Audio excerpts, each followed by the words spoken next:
When the galaxy expected Earth to weep alone, Captain Elena Vasquez stood on the observation deck of the research vessel Pathfinder, watching the debris field that had once been Zelanos Prime drift silently through space.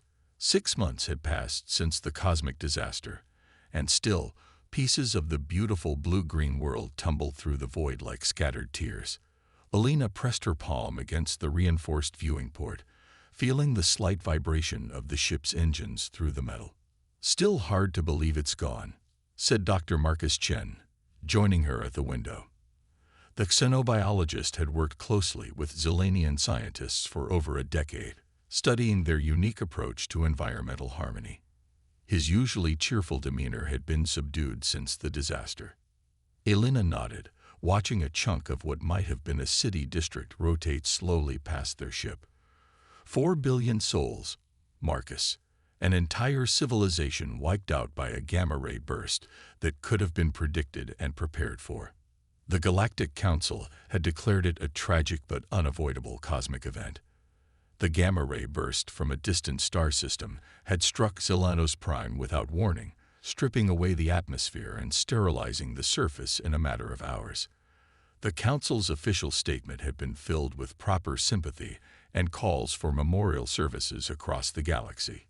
What the statement hadn't mentioned was that the burst had been detected by 3 different species' early warning systems, each assuming someone else would alert the Zelanians. The failure wasn't technological. It was bureaucratic. "Captain," came the voice of Communications Officer Lisa Park over the intercom. "We're receiving a transmission from the Zelanian refugee ship Harmony's Echo. Ambassador Cathera requests permission to come aboard." Elena exchanged a glance with Marcus. Cathera was one of the few high-ranking Zelanians who had survived, having been aboard a diplomatic vessel when the disaster struck. The survivors numbered fewer than 200,000, scattered across a dozen refugee ships with nowhere to call home. "Grant permission," Elena replied. "Have them dock at Bay 2. 20 minutes later, Ambassador Cathera walked slowly into the Pathfinder's main conference room. The Zelanian was tall and graceful, with the characteristic blue-silver skin and large, expressive eyes of her species. But where once those eyes had held warmth and curiosity, now they seemed hollow with grief. "Captain Vasquez," Cathera said, her voice carrying the musical undertones that made Zelanian speech so beautiful. "Dr. Chen, thank you for seeing me." "Of course, Ambassador," Elena replied, gesturing to a chair. "How can we help?" Cathera settled into the chair, her movements careful and deliberate. "I wanted to thank you personally for what Earth has done for my people. The supply shipments, the medical aid, the offers of temporary settlement. In these dark times, human kindness has been a beacon." Elena felt a stab of guilt. Earth's response had been generous by galactic standards, but it felt inadequate when measured against the scale of the tragedy. "We wish we could do more." "I know," Cathera said sadly. "I have spoken with representatives from many worlds. The Valorians sent condolences and a small monetary contribution. The Synthesis offered to preserve our cultural databases. The Kethani provided funeral rites for our dead. Everyone has been appropriately sympathetic." There was something in the way she said "appropriately" that made Elena lean forward. But sympathy does not restore a world," Cathera said, her voice cracking slightly. "Kind words do not give my people a home. And memorial services do not bring back the children who will never grow up to see the stars." Dr. Chen cleared his throat. "Ambassador, is there something specific you need? Something we might be able to help with?" Cathera was quiet for a long moment, staring at her hands. "There are rumors among my people. Whispers of other Zelanian settlements that might have survived. Small colonies on distant worlds, research stations in remote systems. Before the disaster, our long-range exploration program had established outposts across 3 sectors." Elena's heart began to race. How many outposts? Perhaps 30 or 40. Most were small, maybe a few hundred people each. But if they survived? Cathera's voice trailed off, hope and fear warring in her expression. Why haven't you searched for them? Marcus asked gently. With what ships? Keth-Era's laugh was bitter. The refugee fleet barely has enough fuel to reach the nearest habitable systems. We are dependent on the charity of others for our basic survival. The Galactic Council has promised to look into the possibility of survivor settlements, but they have many pressing concerns. Elena felt anger building in her chest. The Galactic Council had resources that dwarfed those of any single species. They could have mounted a comprehensive search and rescue operation months ago. Instead, they had filed the appropriate reports and moved on to other matters. What if we helped you search? Elena said suddenly. Both Marcus and Keth-Era stared at her in surprise. Elena, Marcus said carefully, we're just one research vessel. We don't have the authority to mount a search operation across multiple sectors. Then we get authority, Elena replied, her mind racing. We contact Earth Defense Command. We make the case for a humanitarian mission. Keth-Era's eyes widened. Captain, I could not ask you to do such a thing. The expense alone would be enormous. You're not asking, Elena said firmly. I'm offering. That night, Elena stood in her quarters, looking out at the stars while waiting for her communication to Earth to connect. The distance was significant, and even with quantum entanglement relays, there would be a delay. Finally, the screen flickered to life, revealing Admiral Rebecca Stone's weathered face. Captain Vasquez, the Admiral said, her voice carrying the authority of someone who had commanded fleets for 3 decades. I got your preliminary report. Tell me more about this search operation you're proposing. Elena had prepared for this conversation, but she still felt nervous. Admiral, we're talking about potentially thousands of Zilanian survivors scattered across 3 sectors. The Galactic Council isn't prioritizing the search, and the refugees don't have the resources to do it themselves. And you want Earth to step in, Admiral Stone said. It wasn't a question. Yes, ma'am. We have the ships, the technology, and the personnel. We could mount a comprehensive search and rescue operation that could save thousands of lives. Admiral Stone was quiet for a long moment, her expression unreadable. Captain, do you have any idea what you're asking? The resources required for an operation of this scope would be enormous. We're talking about deploying a significant portion of our fleet for what could be months. I know, Admiral, but these are people's lives. The Galactic Council won't like it. Admiral Stone continued. They prefer to handle these matters through official channels. Earth taking unilateral action could be seen as overstepping our bounds. Elena felt her heart sinking. So you're saying no? Admiral Stone's expression shifted, and for the first time, Elena saw a slight smile. I'm saying it's a damn good thing that the President and the Earth Council feel the same way you do. Operation Bright Harbor was approved 6 hours ago. Elena blinked in surprise. Operation Bright Harbor. The largest search and rescue operation in Earth's history, Admiral Stone said, her smile growing wider. We've been quietly preparing for 3 months, ever since our intelligence services confirmed the existence of potential survivor settlements. What do you think Earth has been doing while the galaxy assumed we were grieving quietly? The screen behind Admiral Stone lit up with a tactical display showing ship positions across multiple sectors. Elena's breath caught in her throat as she saw the scope of the operation. Hundreds of ships, thousands of personnel, search patterns covering dozens of systems. We're not just searching, Captain, Admiral Stone continued. We're building. Construction fleets are already en route to 17 different systems, where we've identified potential settlement sites. If we find survivors, we'll have places to house them within weeks. Elena felt tears welling up in her eyes. Admiral, this is incredible. But why the secrecy? Why not announce it? Because, Admiral Stone said, her expression growing serious, the galaxy expects Earth to behave like everyone else. They expect us to offer sympathy and small gestures of support. They don't expect us to mobilize our entire civilization for someone else's tragedy. But that's exactly what we're doing. That's exactly what we're doing, Admiral Stone confirmed. And Captain, you and the Pathfinder are going to be at the center of it. You'll be leading the search effort in Sector 7, where our long-range sensors have detected the highest probability of survivor settlements. Elena straightened in her chair. We're ready, Admiral. I know you are. And Captain, when Ambassador Kethera asks how Earth could mobilize so quickly, you can tell her the truth. We started planning this operation the day after Zelanos Prime fell. While the galaxy was composing sympathy messages, we were building the largest humanitarian fleet in galactic history. The communication ended, leaving Elena alone with the stars and a growing sense of anticipation. Tomorrow, she would tell Kethera that her people would not be forgotten. Tomorrow, the galaxy would learn that when Earth grieved, it grieved by taking action. As she prepared for sleep, Elena thought about the millions of humans who were, at this very moment, working around the clock to make Operation Bright Harbor a reality. Factory workers building new ships, engineers designing temporary habitats, scientists developing better life support systems.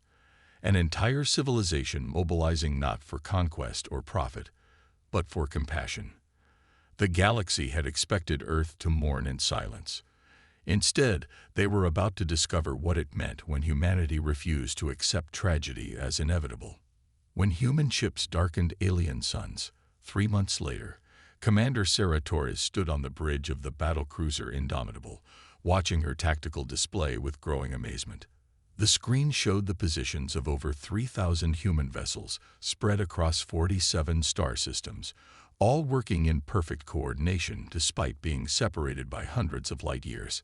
Commander, called Chief Communications Officer David Park, we're receiving confirmation signals from search groups Alpha through Zeta.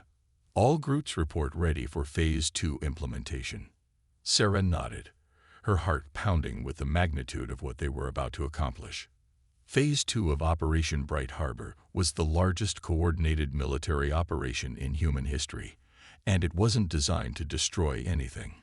It was designed to save everyone.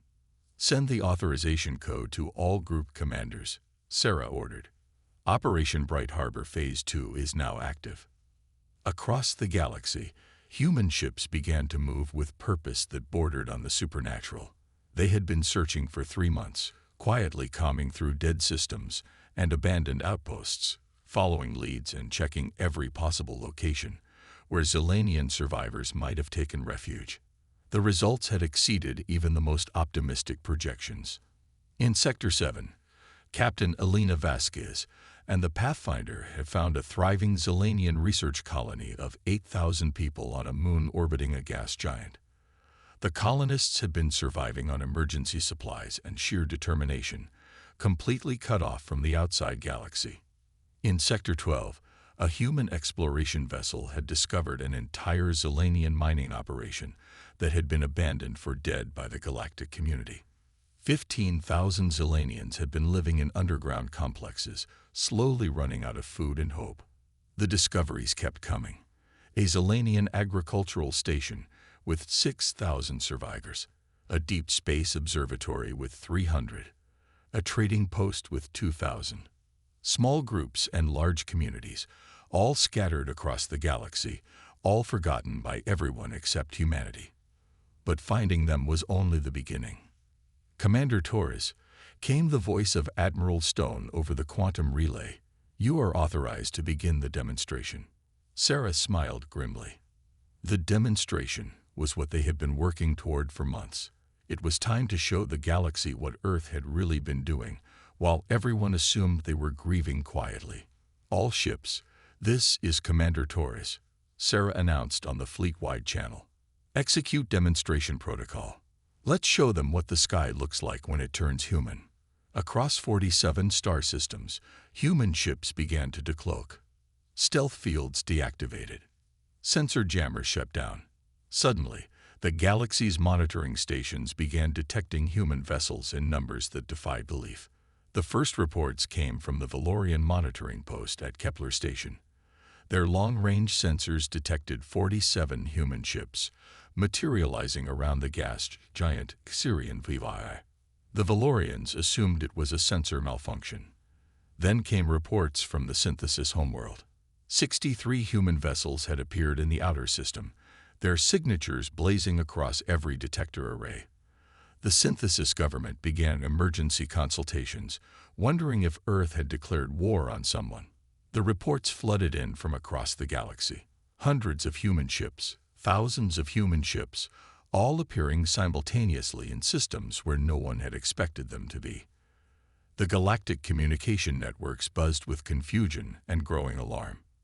In the Galactic Council chambers on Nexus Prime, emergency session protocols were activated for the first time in 50 years.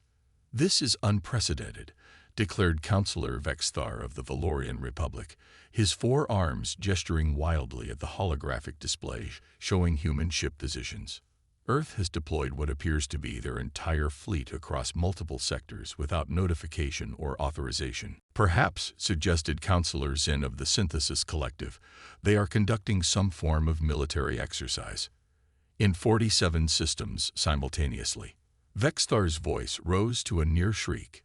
"This is either an invasion or a declaration of independence from galactic authority." The debate continued for hours, with each counselor offering increasingly dire theories about Earth's intentions. None of them considered the possibility that the humans were trying to help someone. Meanwhile, in the Tannhauser system, Ambassador Kethera stood on the observation deck of the refugee ship Harmony's Echo, staring in amazement at the human fleet that had just decloaked around them.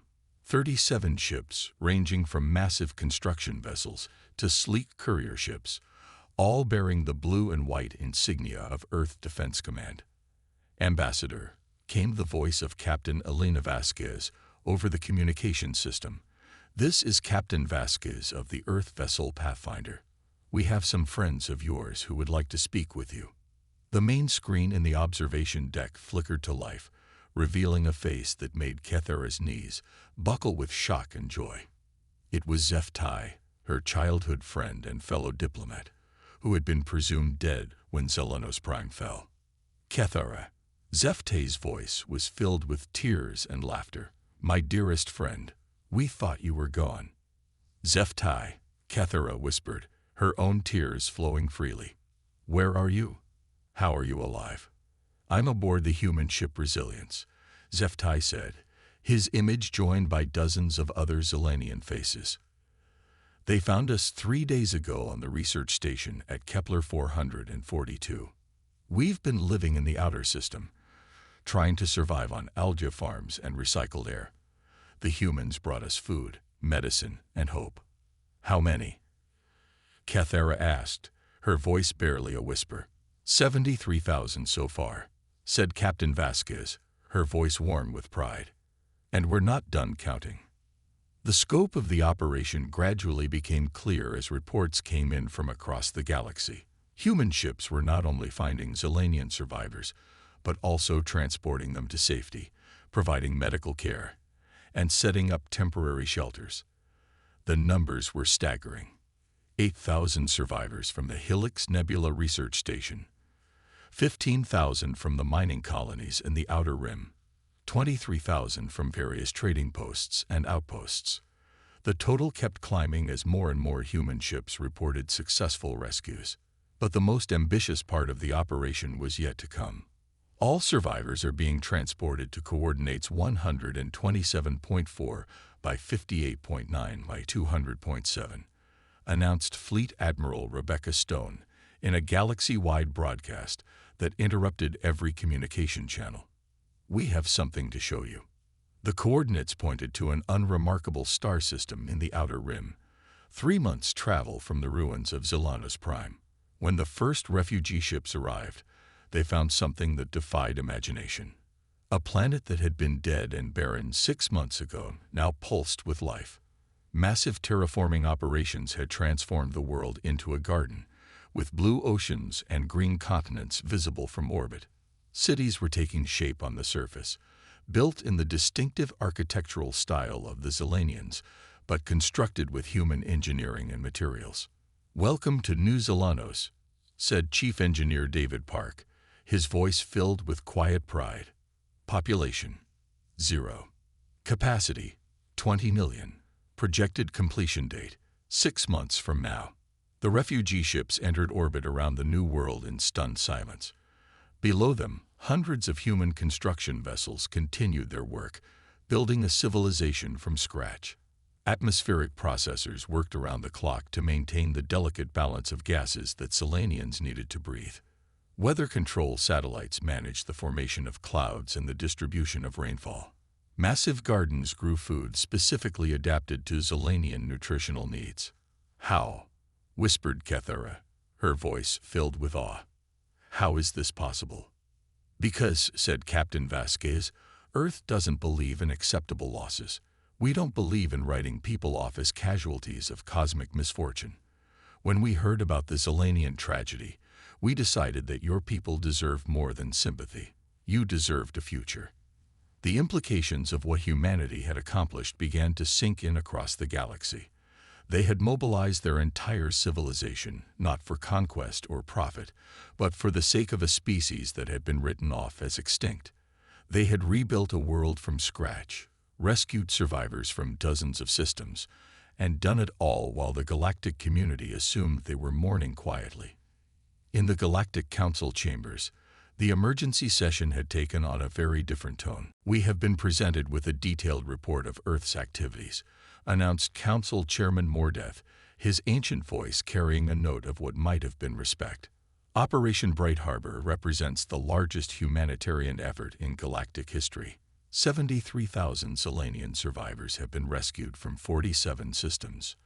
A new world has been terraformed and prepared for settlement.